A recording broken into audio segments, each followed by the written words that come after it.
Assalamualaikum warahmatullahi wabarakatuh. Dalam kesempatan ini saya akan menyampaikan ide dan konsep awal dari pengembangan desa wisata di Desa Trate. Adapun batasan administrasi wilayahnya, di mana Desa Trate merupakan bagian dari Kecamatan Keramat Watu dengan luasan sebesar 6,58 km persegi.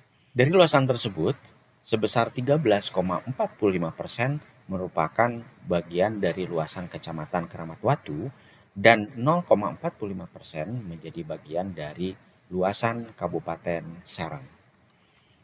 Adapun fungsi kewilayahan yang kami lihat, ini kami coba bagi menjadi 4 zona, di mana 3 zona dari zona yang ada ini merupakan zona existing yang meliputi zona industri, zona permukiman, dan zona ruang hijau, di mana tambahannya adalah satu zona yang akan kita gunakan di dalam pengembangan desa wisata. Konsep pengembangan desa Trate, yang pertama kita melihat dengan adanya perkembangan industri. Perkembangan industri ini dengan adanya beberapa perusahaan yang menempati wilayah desa Trate, sehingga kami melihat ini menjadi salah satu support. Kemudian harapan kedepannya bahwa perusahaan-perusahaan tersebut dapat bekerja sama dengan masyarakat desa guna membangun desa secara bersama. Yang kedua, dengan adanya pengembangan desa Trate ini, adanya kestabilan lingkungan karena di dalamnya kami akan coba menempatkan green belt, ya, di mana adanya penempatan taman-taman kota, dan di sepanjang sungai tentunya akan kami kembangkan dengan adanya hutan mangrove. Dan yang ketiga, dengan adanya kenyamanan bermukim bagi masyarakat, tentunya ini berkaitan dengan kestabilan lingkungan.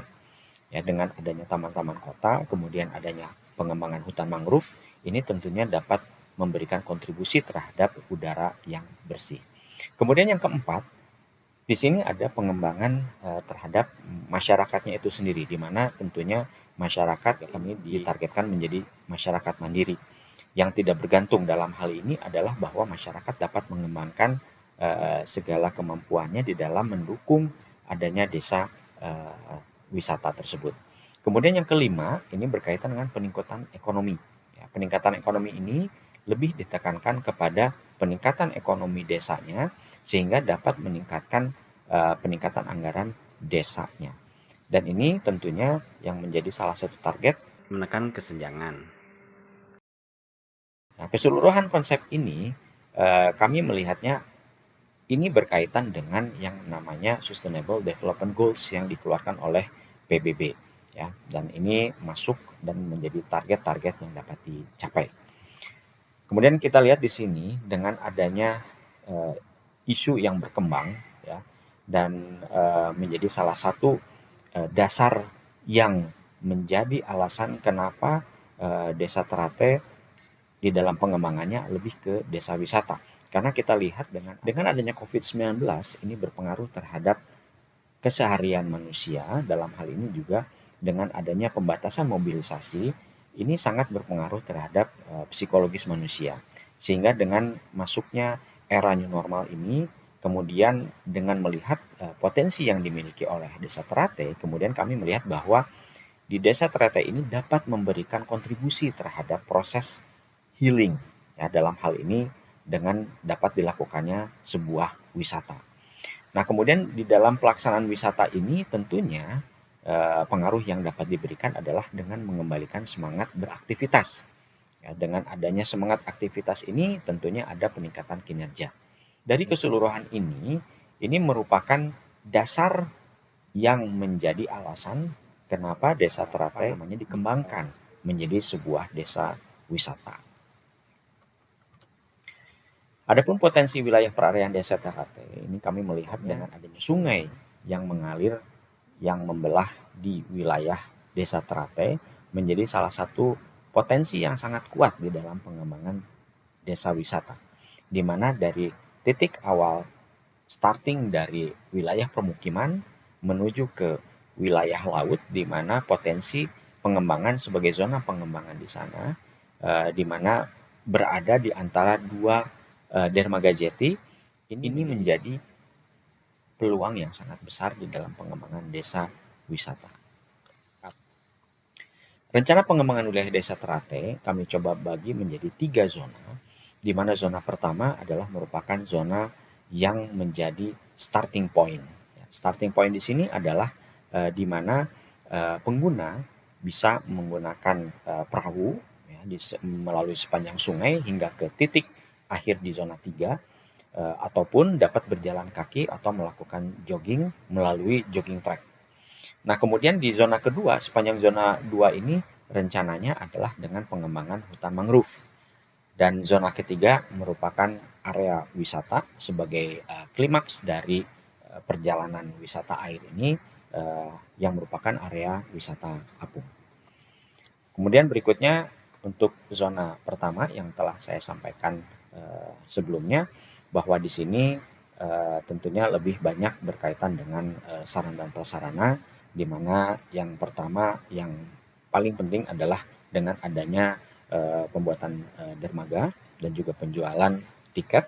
Ya. Kemudian di wilayah sini juga di zona 1 ini dipersiapkan untuk menampung parkir kendaraan baik roda 4 maupun roda 2. Kemudian juga di wilayah sini direncanakan adanya jembatan penghubung dari titik penerima kemudian dihubungkan ke seberang, di mana user dapat melanjutkan perjalanan dengan berjalan kaki atau melakukan jogging. Berikutnya kita melihat ke zona 2. Zona 2 ini yang tadi saya sampaikan berkaitan dengan pengembangan wilayah hutan mangrove, di mana sepanjang hutan mangrove di sebelah utaranya kami akan merencanakan adanya jogging track, di mana sepanjang jalur jogging track tersebut itu akan ditempatkan titik-titik taman untuk melakukan istirahat. Di sini kami singgung berkaitan dengan fungsi hutan mangrove ya. Seperti yang sudah diketahui bahwa tentunya hutan mangrove ini memberikan dampak yang sangat positif ya. Ini berkaitan dengan fungsi fisik, fungsi biologis maupun fungsi ekonomis. Kemudian kita masuk ke zona ketiga, di mana zona ketiga merupakan zona klimaks dari perjalanan wisata air, mulai dari dermaga, starting point, kemudian melalui sungai, dan sampai di zona 3 ini. Nah, di zona 3 ini direncanakan adanya floating market, ya, pasar apung, kemudian tentunya ada dermaga juga. Kemudian di sini ada fungsi pendukung, yaitu ada wisata pemancingan ikan laut. Kemudian di sini ada possibility wisata air desa Teratai. Yang pertama ini berkaitan dengan penjualan karcis kendaraan, kemudian penjualan karcis masuk ya, dan juga tiket perahu, kemudian ada penjualan makanan dan minuman, kemudian ada pemandu tur air dan lain sebagainya. Yang ini kami lihat adalah sebagai bagian dari multiplier effect. Ya, multiplier effect ini yang kemudian memberikan dampak terhadap peningkatan kesejahteraan di desa Teratai.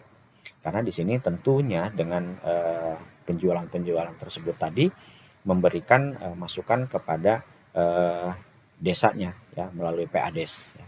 Dan di sini kami melihat bahwa di dalam pengembangan potensi tersebut ini dikelola oleh BUMDes, ya, di mana BUMDes ini memiliki peranan besar. Nah, kita lihat di sini bagaimana dengan adanya potensi desa kemudian dikelola baik oleh BUMDes ini yang dapat meningkatkan PADES ya. Nah, PADES ini yang tadi saya singgung berkaitan dengan peningkatan kesejahteraan masyarakat desa Teratai. Adapun skema kerjasama yang kemungkinan besar dapat dikembangkan di sini melihat dari kekuatan yang dimiliki oleh desa Teratai, Kecamatan Keramat Watu, dan pemerintah Kabupaten Serang ini adalah berkaitan dengan koordinasi. Nah, tidak kalah penting adalah di sini bahwa pemerintah desa Teratai melakukan kerjasama dengan masyarakat, dan di sini adanya akademisi. Berkaitan dengan akademisi ini bekerja sama dengan Universitas Kebangsaan Republik Indonesia. Kemudian di sini ada perencana wilayah. Ya, ini berkaitan dengan bagaimana pengembangan wilayah desa Teratai ke depannya. Nah, pemerintah desa Teratai tentunya akan bekerja sama dengan pemerintah Kabupaten Serang, di mana harapannya adalah bahwa kegiatan dari peningkatan desa wisata ini atau pengembangan desa wisata ini dapat dituangkan di dalam rencana kerja organisasi perangkat daerah. Ya, di antaranya adalah Dinas Pekerjaan Umum dan Perumahan Rakyat, Dinas Pemuda, Olahraga dan Pariwisata, dan Dinas Koperasi Perindustrian dan Perdagangan. Ya, harapannya adalah bahwa di dalam pengembangannya ataupun di dalam pelaksanaannya ke depan itu semua dapat terangkum di dalam renja masing-masing organisasi perangkat daerah tersebut. Dan kemudian tidak kalah penting adalah bahwa pemerintah desa Teratai bekerja sama dengan perusahaan. Ya, seperti yang sempat saya sampaikan di awal bahwa hal ini menjadi salah satu target utama di mana perusahaan dapat memberikan dana CSR atau Corporate Social Responsibility. Nah, ini dapat dimanfaatkan di dalam pengembangan desa tersebut. Adapun prioritas pembangunan yang kami coba tetapkan, yang pertama adalah penerapan dan normalisasi sungai, ya, kali berung. Kemudian yang kedua adalah pembangunan jalan atau untuk jogging track. Kemudian yang berikutnya adalah budidaya hutan mangrove di sepanjang sungai menuju ke lokasi wisata. Kemudian yang berikutnya adalah pembangunan jembatan, ya, penghubung antara dermaga dengan jogging track.